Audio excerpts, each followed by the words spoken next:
नमस्कार, 100% समाचारमा स्वागत छ। म प्रतिमा। सुरु गरौं 100% समाचार। कोरोना भाइरसको संक्रमणबाट नेपालमा थप 18 जनाको मृत्यु। स्वास्थ्य तथा जनसङ्ख्या मन्त्रालयका अनुसार पछिल्लो 24 घण्टामा 18 संक्रमितको भएको हो मृत्यु। अहिलेसम्म 1126 जनाको मृत्यु भएको स्वास्थ्य मन्त्रालयको तथ्याङ्क। 2571 जनामा कोरोना भाइरसको संक्रमण पुष्टि। देशभरिका प्रयोगशालामा 11,177 नमुना परीक्षण गर्दा 1051 महिला र 1520 पुरुषमा संक्रमणको पुष्टि। यो सँगै कुल संक्रमितको संख्या 1,97,024 पुग्यो। हालसम्म 1,59,724 जना उपचारपछि निको भए। कोरोनाका कारण समस्यामा परेका नागरिकहरूलाई सुरक्षित स्थानमा राखेर खाना खुवाउने व्यवस्था महानगरले गर्ने काठमाडौँ महानगरपालिकाका प्रमुख विद्या सुन्दर शाक्यको भनाई। खुला मञ्चमा निशुल्क खाना खुवाएको विषय सबैको सरोकारभित्र परेको भन्दै त्यसलाई व्यवस्थित गर्ने प्रमुख शाक्यको भनाई।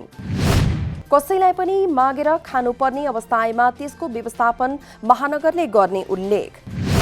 खुला मञ्चको निशुल्क खाना खुवाउने अभियानलाई पनि व्यवस्थापन गर्ने प्रमुख शाक्यद्वारा जानकारी। अहिलेको अवस्थामा एक अर्कालाई दोषारोपण गर्नुभन्दा सबै मिलेर अगाडि बढ्नुपर्ने दायित्व भएको प्रमुख शाक्यको भनाई। खुला मञ्चमा अहिले आधा दर्जन सङ्घ संस्थाहरूले खाना खुवाइरहेको जानकारीमा आएको उल्लेख।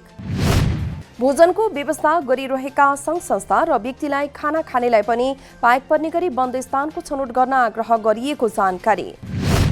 खुल्ला मञ्चमा गएर आर्थिक सहयोग गर्ने सांसदहरूतर्फ संकेत गर्दै महानगरपालिकालाई असहयोग गर्ने गरी प्रचारले समस्या समाधान नहुने तर्क। देशको नाम संघीय लोकतान्त्रिक गणतन्त्र नेपाल लेख्ने भए संविधान संशोधन गर्नुपर्ने परराष्ट्र मन्त्री प्रदीप गेवालीको भनाई। मुलुकको शासन प्रणालीलाई देशको नाममा जोड्ने हो भने संविधान संशोधन गर्न छलफल गर्न सकिने उल्लेख। अहिलेको संविधानमा नेपालको नाम नेपाल भनिएको हुनाले प्रशासनिक हिसाबले पत्राचार गर्ने काममा नेपाल भनेर लेख्ने निर्णय सरकारले गरेको पनि मन्त्री गेवालीद्वारा स्पष्ट।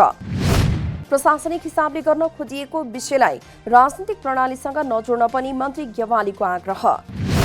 संविधानको धारा 56मा नेपालको राज्य संरचना कस्तो हुन्छ स्पष्टसँग लेखिएकाले सरकारको यो निर्णयले त्यसलाई परिवर्तन गर्न खोजिएको नहुने पनि मन्त्री गेवालीद्वारा स्पष्ट। संघीय लोकतान्त्रिक गणतन्त्र नेपाल शब्दको सट्टा नेपाल मात्र लेख्ने सरकारी निर्णय फिर्ता गर्न संसदीय समितिको निर्देशन। संसदको राज्य व्यवस्था तथा सुशासन समितिले परराष्ट्र मन्त्री प्रदीप कुमार गेवालीसँग छलफल गरेपछि यस्तो दिएको हो निर्देशन। संघीय लोकतान्त्रिक गणतन्त्र नेपालको सट्टा नेपाल मात्रै लेख्नुपर्ने आवश्यकता भए संसदबाट निर्णय गर्नुपर्ने तर नभएको अवस्थामा निर्णय फिर्ता गर्नुपर्ने भएकाले कार्यान्वयन नगर्न निर्देशन। समितिको निर्णयमा सत्तारूढ नेकपाका सांसदहरू विजय सुब्बा र नवराज सिलवालले भने राखेका छन् फरक मत।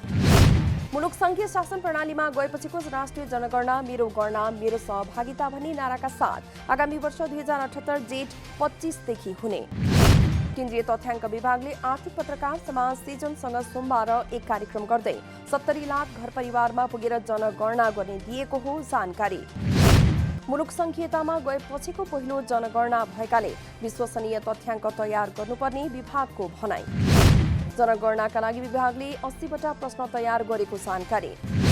विभागले केही दिनमै गणक कर्मचारी छनौटका लागि विज्ञापन खुलाउने। गणकहरूलाई केही महिनाको तालिम दिएर जनगणनाका लागि तयार पारिने। यो पटक प्रत्येक घरधुरीको आर्थिक विवरण कृषि र पशुपक्षी गणना पनि दिइने। गणनाका लागि फारम छपाई भइसकेको विभागको भनाई। विभागले 70 लाख परिवारमा 3 करोड जनसङ्ख्या रहेको गरेको छ प्रारम्भिक अनुमान। जनगणनाका लागि केन्द्र प्रदेश र स्थानीय तहसम्म समन्वय गर्ने विभागको तयारी। नेपाली कांग्रेसको केन्द्रीय कार्य समितिको बैठक पुनः स्थगित। सोमबारका लागि बोलाइएको बैठक कार्तिक 27 गतेसम्मका लागि सारियो। दिउँसो 1 बजेका लागि तय भएको बैठक सरेको पार्टीका मुख्य सचिव कृष्ण प्रसाद पौडेलको भनाई। वरिष्ठ नेता रामचन्द्र पौडेल सहित केन्द्रीय सदस्यहरूले सभापतिको कार्यशैलीप्रति असन्तुष्टि जनाउँदै 16 बुँदे विरोध पत्र दर्ता गरेपछि देखिएको आन्तरिक विवादका कारण बस्न सकेको छैन केन्द्रीय कार्य समितिको बैठक। उक्त 16 बुँदे पत्रबारे पदाधिकारी तथा पूर्व पदाधिकारी सहभागी बैठक जारी रहे पनि समस्याको गाँठो भने फुक्न सकेन। आइतबार बसेको बैठकले विभाग यथावत राख्दै क्रियाशील सदस्यता तथा समायोजन लगायतका एजेन्डामा सहमतिको प्रस्ताव अब बस्ने केन्द्रीय समितिमा पेश गर्ने मौखिक गरेको छ सहमति। नेपालमा प्रजातन्त्र पुनर्स्थापनाका लागि 2046 सालमा भएको जनआन्दोलनका सर्वोच्च कमान्डर स्वर्गीय गणेशमान सिंहको 106औं जन्मजयन्ती विभिन्न कार्यक्रमको आयोजना गरी मनाइयो।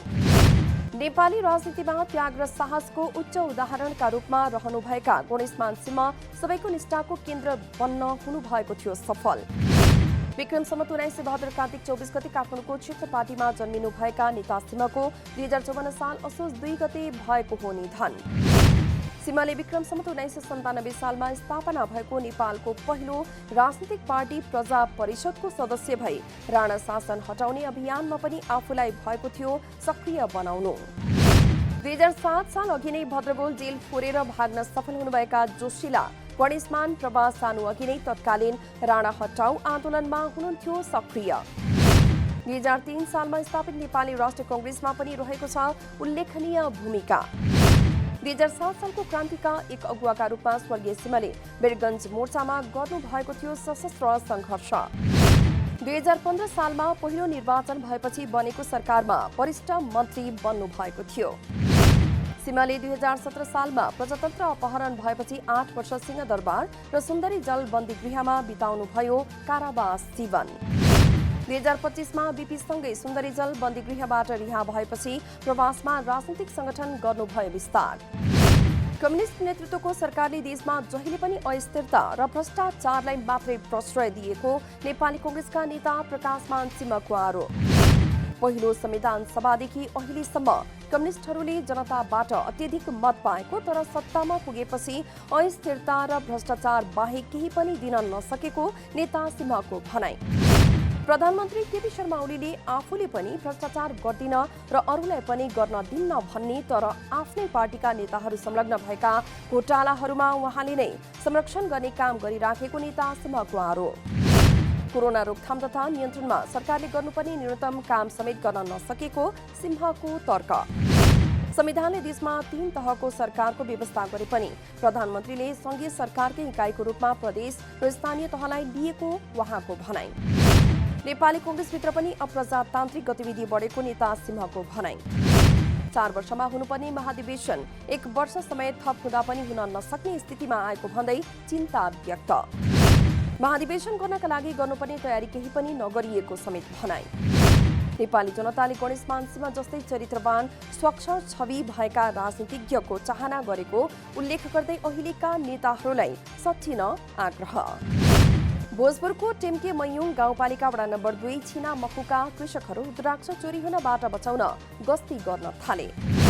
रातारात बगानबाट बहुमूल्य रुद्राक्ष चोरी हुन थालेपछि मासिक तलब दिएर युवाहरूको समूहलाई सुरक्षाका लागि खटाइयो।